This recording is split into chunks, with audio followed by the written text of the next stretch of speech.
Hello, everyone, and welcome to the next episode of Tilly, the interactive lupus link for you. This is an interactive episodic series brought to you by the Lupus Foundation of New England. I'm your host, Marisa Zeppieri Caruana. Some of you already know me as LupusChick, and today I am so excited to introduce you to an amazing lupus warrior. She also has a new book out that we're going to be talking about in this week's episode. So I want you to welcome Kelli Roseta. Hi, Kelli. Hi there. So good Thank to you so be much here. for Thanks being for here. having me. Aw, we couldn't wait to get you on. We've Oh, so been sweet. we've been wanting to get you on since we started talking about Tilly months ago. So thank you so much for Oh, being here. Some of you may already know Kelli. She is online on Facebook. She has her own website, which we'll get into. She has an amazing Instagram account about More Than Lupus. But I'm going to let Kelli take it from here. So Kelli, if you could just tell us a little bit about yourself, and if you can tell our viewers a little bit about your personal lupus story, that would be amazing. absolutely. Well, something that we all know is each story is unique. And I love hearing people's lupus stories. And I'm very honored that you're allowing me an opportunity to share mine. I have had lupus for 29 years. I was 11 when my lupus symptoms started to present. And it was quite an unusual case because almost 30 years ago, not many children were diagnosed with systemic lupus. But I was kind of a sick child. I had a bleeding disorder as a child, and then I contracted Epstein-Barr virus. And then that is what triggered my lupus to come out. And it hit me, and it hit me really hard. And I spent all of my pre-adolescent years, all my high school years in and out of children's hospitals, dozens of hospitalizations, surgeries, with my longest hospitalization being 5 months. Wow. So it was quite a baptism by fire for my lupus journey. And since that time, I've had a lot of peaks and valleys. I'm not going to say it's been an easy ride, but I've learned a lot. I've learned a lot about this illness. I've learned a lot about what it's taught me and what I don't allow it to take from me. And I always say with my nonprofit, More Than Lupus, that we are more than a sum of everything that is wrong with us. We are more than lupus. So I've learned that we can have joy despite our circumstances, and to actually even use our illness as an advantage to produce empathy and compassion and resilience. Well, thank you for sharing all of that with us. That is one of the reasons that I love following you. And I think that so many people gravitate towards you because you're always very gentle yet strong. Your messages are always extremely positive and hopeful. You're very compassionate when people are talking about some of the things that they're going through. And, as someone that's had this disease for so long, sometimes we don't even get that from the people that are closest to us. So it's really nice that in today's world, we have these online communities where we can get the support and the resources and just the love that maybe we're not getting from the people around us. So Is so true. I've learned, I can't control my lupus symptoms. I can't control when a flare is going to happen or when my white cells are going to drop or when my kidneys are going to act up, but I can control how I choose to respond to my lupus, whether it's a flare or just a medication mishap. I also know that I can't control how other people are going to respond to my lupus. I spent a lot of time early on trying to manage other people's reactions to my illness. And I simply learned that I am responsible and held accountable for one thing and one thing only, and that's my actions. That's the way that I respond to things in the world. So it's kind of something that I try every day, no matter if it's a good day or a bad day, health-wise, to remind myself. I love that. Well, that's something that I think a lot of people that watch Tilly struggle with, especially people that are newly diagnosed. I know it's something that I dealt with on my own. When you're trying to explain to your friends and family that, things are changed, you finally have a diagnosis. Some people may not understand it. Some people may be fearful of it or what might happen to you. Other people might not know what to say. So before we get into a little bit about More Than Lupus, because I want you to tell everyone about that, what would you suggest to someone that is struggling right now? Maybe they have friends or family members that just really aren't understanding what is going on as far as their disease. And what advice would you share with them, or just some things that you've learned through the years to just help those relationships? First of all, I just want to applaud the people who are newly diagnosed that reach out to organizations like the Lupus Foundation of New England and LupusChick and More Than Lupus, because it shows that they're being proactive with their health, which is amazing. Their mental health and just wanting to communicate and connect with people in the community. What I would say is that, first of all, it's okay to not be okay. It is okay to lean into those feelings and allow yourself space and time to grieve. I always talk about BL, before lupus. We tend to grieve what we think our lives would have looked like if we hadn't gotten lupus, you know, whether that was continuing education or going on to do a different career or whatever it is. But after that, I always say it's okay to not be okay, but it's not okay to stay there long term, because then you allow your lupus to steal your joy and run your life. It shouldn't be the North Star of your life, and you don't have to let it be. And there's a time and a place to say, you know what? Even though I feel like I'm at the end of my rope, I'm going to tie a knot and hang on because I've got this. And that's what all of us lupus veterans are out there saying, please, you can do this. We're here for you, and we're going to give you resources and support to help. But getting back to your question about what to say to your close family members and friends who may not understand, the best thing that you can do, the only thing that you can do, is be honest and be real. Because if you're honest and very transparent about your illness and what's going on, that's all you can do. If someone else isn't going to accept that truth, that's on them. But if you say, hey, I'm so sorry, I had every intention of going to that concert or going to that party, but I just got my labs back, my white cells are low, my doctor said I shouldn't be around large crowds, or whatever the case may be. If they are going to resent you for being honest and upfront, that's on them. And unfortunately, there's nothing you can do about it. But at least you know that you are living an authentic, real life. I think that's great advice. I love it. And I try to, just to add to that, I try to tell people, like you said, being as honest and authentic as you can be and letting everyone around you know the situation. It doesn't matter how much of yourself you put out there. There will be some people that don't understand or that get frustrated. And I just tell people, that's okay. Those aren't your people.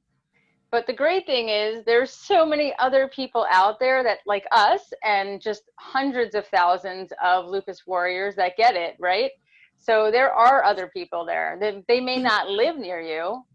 They are, and this disease tricks you into thinking you're the only one that's up at night, that you're the only one having to do those infusions, that you're the only one dealing with these crummy labs. It tricks you into thinking that, but you're not the only one.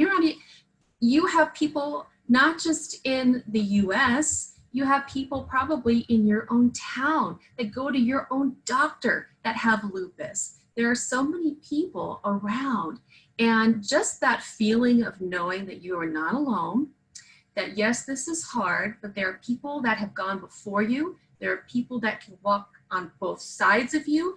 Even if you're in the deepest, darkest valley, we are here to pick you up, because we've all been there and we all get it on some level. Absolutely. Well, I love everything you just said. And I have to say, not letting lupus be your North Star is probably one of the best things I've ever heard about lupus. So I'm going to share that far and wide Giving credit to Oh. you, of course. So thank you. Thank you for putting that out there. And I would love for you to tell people about More Than Lupus. When did you start it? How can people find it? What should they expect when they get there? Just tell me all about it. Yeah, so I worked for various lupus nonprofits for about 7 years, and then I decided to kind of go out on my own and be a patient-driven, patient-focused nonprofit. I've had it for 2 years. We're based out of Portland, Oregon. However, we, through social media, as you know, we kind of connect with people all over the world. We do online support chats. We do virtual forums. We do a little bit of everything. It's a combination of advocacy, awareness, and patient support, and that's where our programs and educational symposiums and whatnot, blogs. That's amazing. It really is a great site. Anyone who doesn't follow Kelli, you have to go and check her out. She does so much stuff. I don't know where she finds the energy. She is married. She has an amazing son. And that leads me to our next piece. Kelli just wrote an incredible children's book. So if you can tell everyone and show us the book also, but I want to know the backstory, why a children's book, and tell us a little bit about it and where people can find it.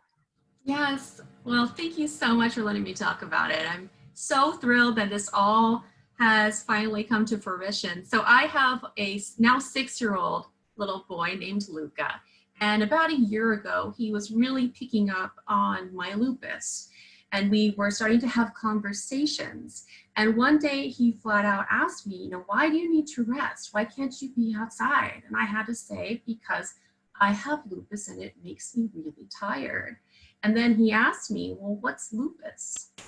And I started to, I don't want to say panic, but I started to get in my head going, oh my gosh, what are the right words to tell him that are not overwhelming, that are not too scary, that are not too complicated?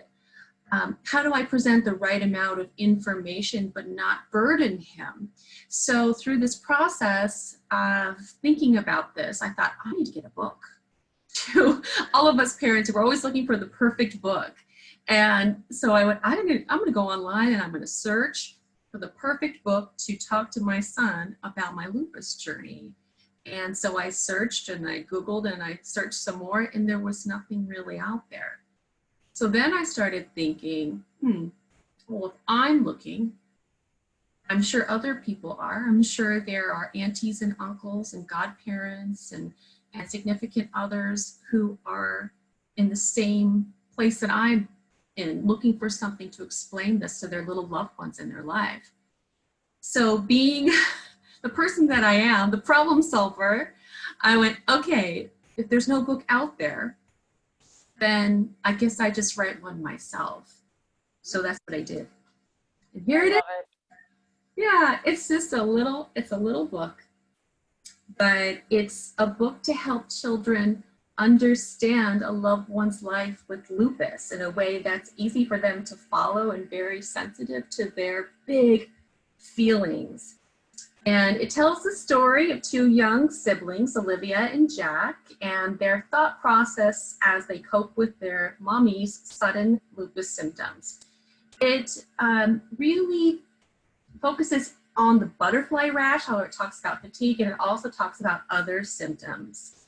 And it breaks down some of the most commonly asked questions about the disease while always focusing on the parent-child connection.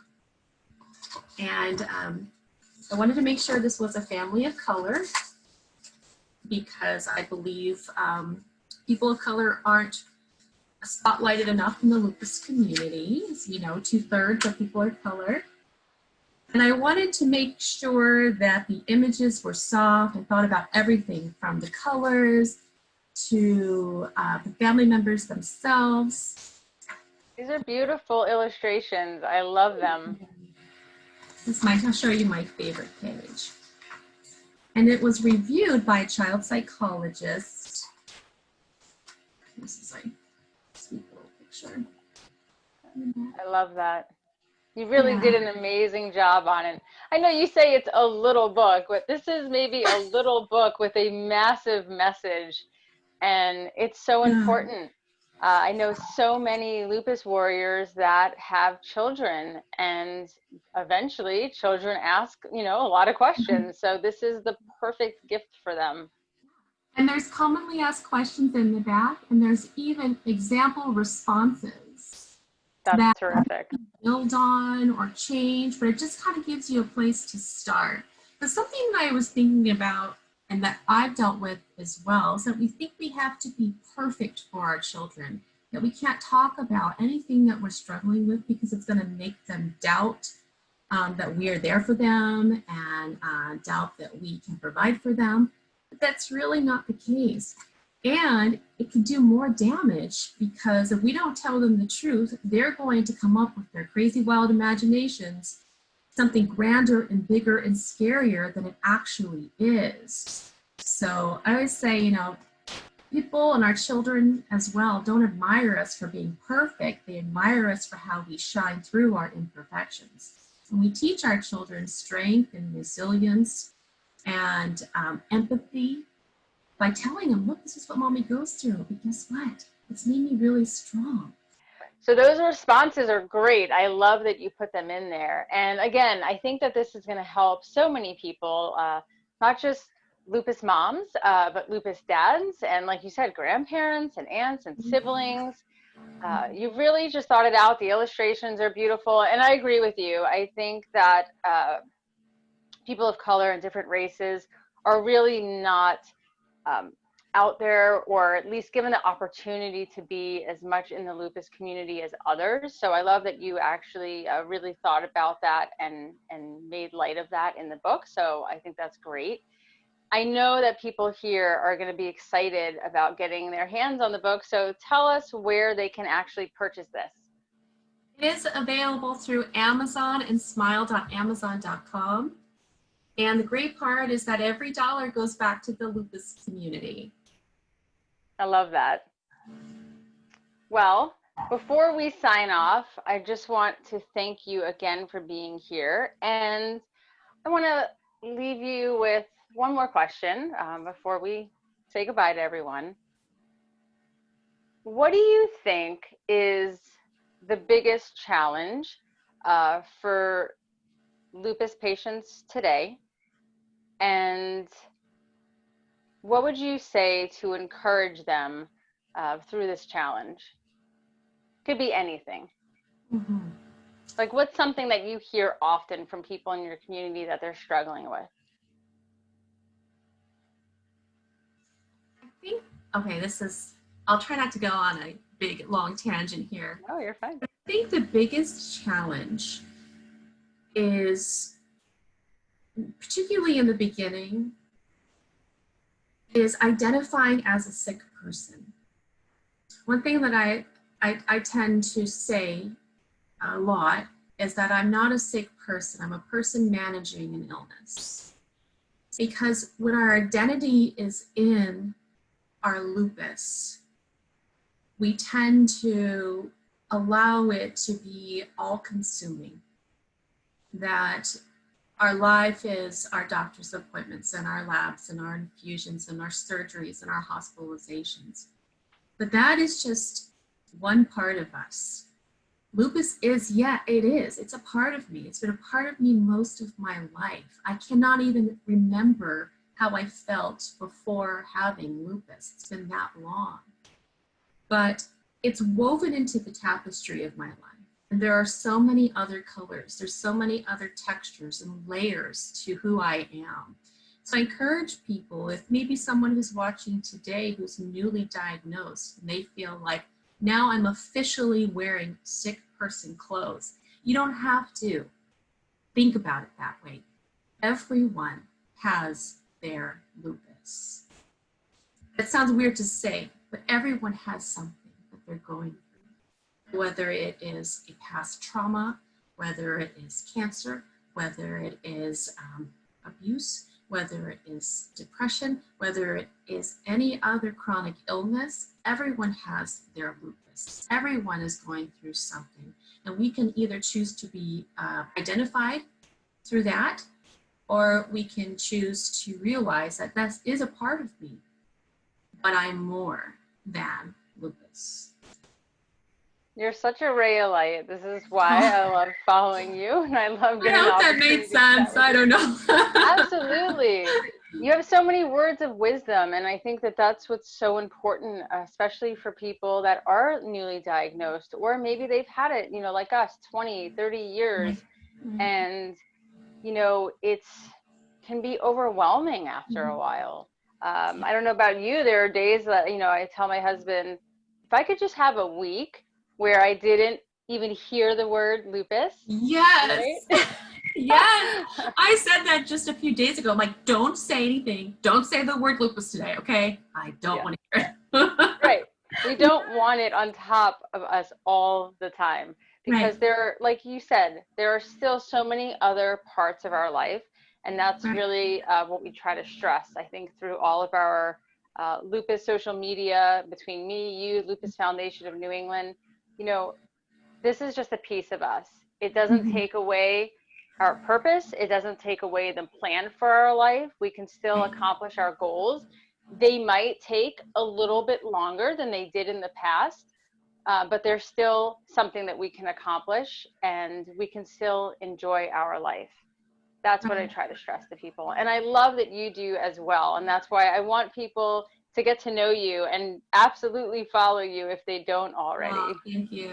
Appreciate that so much. Well, congratulations on the book. I hope that the book is doing well so far. It's been a few weeks, right? Yeah, it's been about 2 weeks. So it's been great. It's number one new release in rheumatic diseases, and I reviews saw that.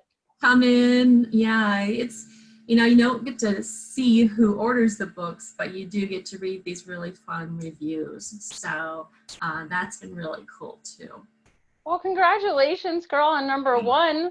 That's awesome. I remember I saw that the other day on Amazon. I'm so proud of you. I'm so excited Thank for you. you. The lupus community absolutely needed this. So thank you so much for being here on Tilly. And just before we leave, let everyone know how they can follow. Give them your social handles and your website, if you don't mind. Yeah, so Facebook at More Than Lupus, and or our website is morethanlupus.com, or you can follow me on Instagram at Kelli Roseta, and it's one T. I know Rosetta is usually spelled with two, but it's Kelli Roseta with one T at More Than Lupus. Awesome. Well, thank you, Kelly, for being here. You are a ray of sunshine. It's always great speaking Thank with you. you. And we will definitely have you on Tilly again. And everybody, definitely follow Kelly. She's amazing. And we appreciate you being here today for this Tilly episode. And stay tuned because we will have another episode next week. Take care.